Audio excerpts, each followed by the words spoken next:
بسم اللہ والصلاة والسلام علی رسول اللہ وآلہ وعلی السلام علیکم ورحمۃ اللہ وبرکاتہ۔ کہا جاتا ہے کہ خواتین کی آواز بھی پردہ ہے، یعنی خواتین اگر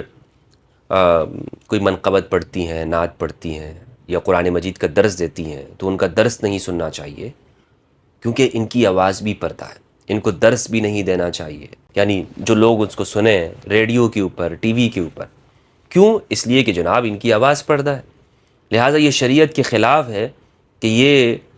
لوگوں کو درس دیں، منقبت پڑھیں وغیرہ وغیرہ۔ تو آج اس مسئلے کو ہم قرآن سنت سے سمجھنے کی کوشش کریں گے۔ قرآن مجید کے اندر سورۃ النور سورۃ نمبر 24 آیت نمبر 31 کے اندر اللہ رب العزت نے ارشاد فرمایا کہ عورتیں اپنے پاؤں زمین پر مارتی ہوئی نہ چلیں، کہ اس سے اس زینت کا لوگوں کو علم ہو جائے جو انہوں نے چھپا رکھی ہے۔ یعنی خواتین نے اگر پازیب پہنی ہوئی ہیں تو وہ جائیں گی زمین پر تو پیر مار کر ایسے زمین پر نہ چلیں کہ جس سے پتہ چلے کہ جناب یہ خاتون جا رہی ہے، اور ان کی زینت کا لوگوں کو اندازہ ہو۔ زینت سے کیا مراد ہے یہاں پر؟ یعنی اگر وہ پیر زمین پر ماریں گی تو ان کے جو اعضاء ہیں اور وہ اعضاء کے جو چھپانا ضروری ہیں، ان کی بناوٹ اور ان کی خد و خال لوگوں کو اس کا علم ہو جائے گا۔ تو لہٰذا خواتین کو چاہیے کہ متانت کے ساتھ پیر آہستہ سے اٹھائیں اور زمینوں پر مار کر نہ چلیں، اور اس سے تاکہ ان کی جو زینت ہے وہ چھپی رہے۔ اس آیت سے استدلال کرتے ہوئے ہمارے ہاں فقہا نے یہ مسئلہ اخذ کیا ہے کہ عورت کی جو آواز ہے وہ بھی پردہ ہے۔ کیوں؟ اس لیے کہ جب پیر کو زمین پر زور سے مارنے سے منع کیا گیا ہے تو عورت کی جو آواز ہے وہ تو بطریق اولا منع ہونی چاہیے، کیونکہ اس سے تو پھر عورت کا اندازہ ہو جائے گا کہ جناب جوان ہے، کیا ہے، عمر کا بھی اندازہ ہو سکتا ہے۔ تو لہٰذا اس سے فقہا یہ استدلال کرتے ہیں، حنفی فقہا نے مطلقاً منع کیا ہے کہ عورت کی آواز پردہ ہے، لہٰذا کوئی خاتون وہ اگر درس قرآن دیتی ہے، حدیث پڑھاتی ہے اور اس کی آواز کو مرد سنتے ہیں تو ان کے لیے وہ آواز منع ہے، اس عورت کے لیے کام حرام ہوگا، وہ یہ کام نہیں کر سکتی۔ لیکن شافعی فقہا نے اور اس طرح حنبلی فقہا نے یہ کہا ہے کہ یہ عورت کی آواز پردہ نہیں ہے، لیکن اگر فتنے کا اندیشہ ہے تو پھر عورت کی آواز پردہ ہے۔ وہ ساتھ میں یہ شرط لگاتے ہیں کہ جس جگہ کے اوپر فتنے کا اندیشہ ہو کہ وہاں پر کوئی فتنے میں مبتلا ہو سکتا ہے، اس کی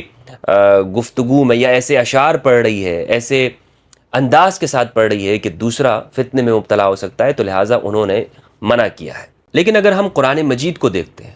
تو قرآن مجید نے امہات المؤمنین کو بھی مخاطب کرتے ہوئے کہا ہے کہ آپ جب اجنبی مردوں سے بات کریں تو پھر نرم لہجوں میں بات نہ کریں۔ سورۃ الاحزاب کے اندر اگر ہم دیکھتے ہیں، سورۃ الاحزاب کی آیت نمبر 32 ہے، اللہ رب العزت نے ارشاد فرمایا یا نساء النبی لستن کاحد من النساء، اے نبی کی بیویوں تم عام عورتوں کی طرح نہیں ہو، کاحد من النساء، لوگوں کی عورتوں کی طرح نہیں ہو، ان اتقیتن فلا تخضعن بالقول فیطمع الذی فی قلبہ مرض وقلن قولا معروفا، کہ جب تم ان اتقیتن، اگر تم کو خدا کا خوف ہے تو نرم لہجے میں بات مت کیا کرو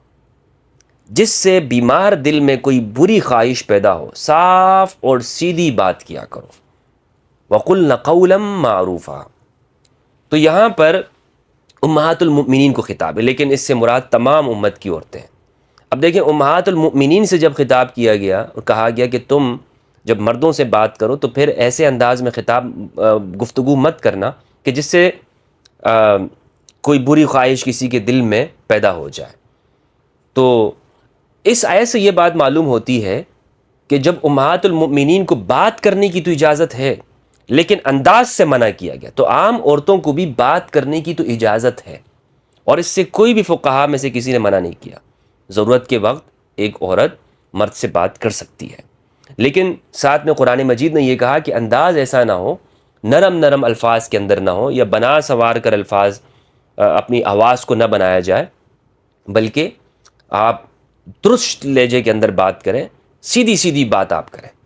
تاکہ سامنے والے کو آپ کے بارے میں کوئی غلط فہمی لاحق نہ ہو جائے۔ جو بات ہے ٹو دی پوائنٹ بات کریں، یہ نہیں کہ جناب یہ شخص تو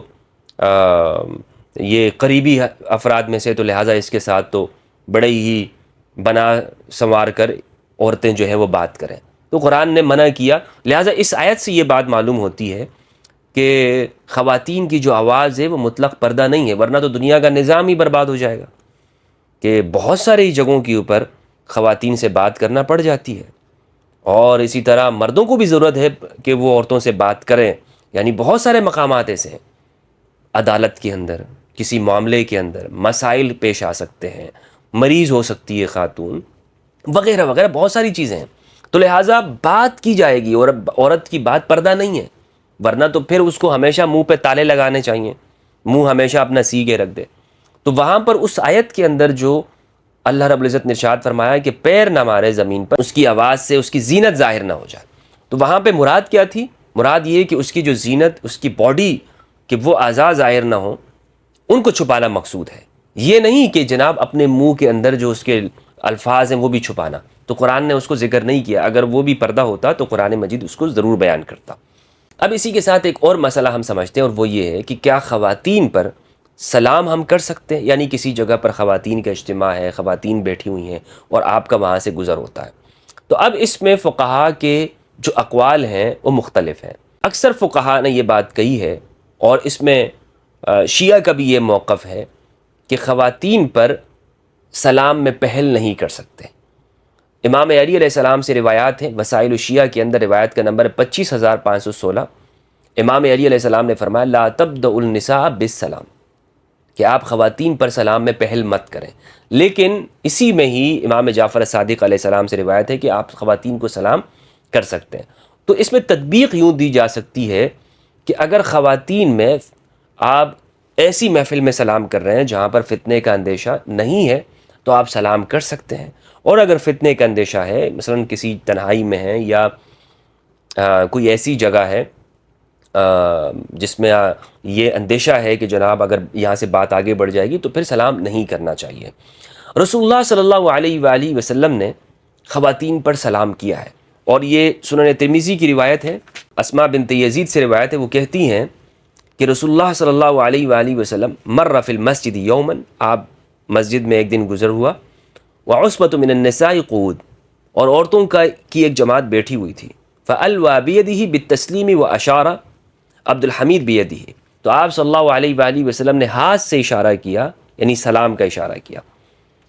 ابو داود رحمہ اللہ نے روایت کیا ہے، وہ کہتے ہیں اسماء بنت یزید سے، مر علینا النبی صلی اللہ علیہ وآلہ وسلم فی نسوۃ فسلم علینا،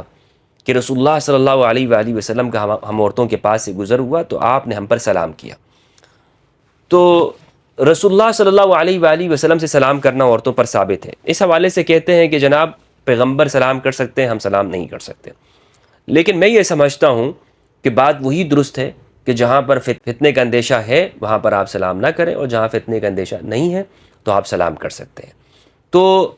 اس گفتگو سے یہ بات معلوم ہوئی کہ خواتین کی جو آواز ہے وہ مطلقاً پردہ نہیں ہے۔ اور ہاں، میں اس پر یہ موقف دینا مجھ سے رہ گیا کہ خواتین کی جو آواز ہے وہ شیعہ کے ہاں، شیعہ فقہا کے نزدیک وہ پردہ نہیں ہے، لہٰذا ان کے ہاں وہ نوحے بھی پڑھ سکتی ہیں، منقبت بھی کہہ سکتی ہیں، جو ان کے فقہا نے، خاص طور پر سیستانی صاحب کی جو میں نے ویب سائٹ دیکھی تو اس کے اوپر یہی لکھا ہوا ہے کہ ان کی آواز وہ پردہ نہیں ہے۔ والسلام علیکم ورحمۃ اللہ وبرکاتہ۔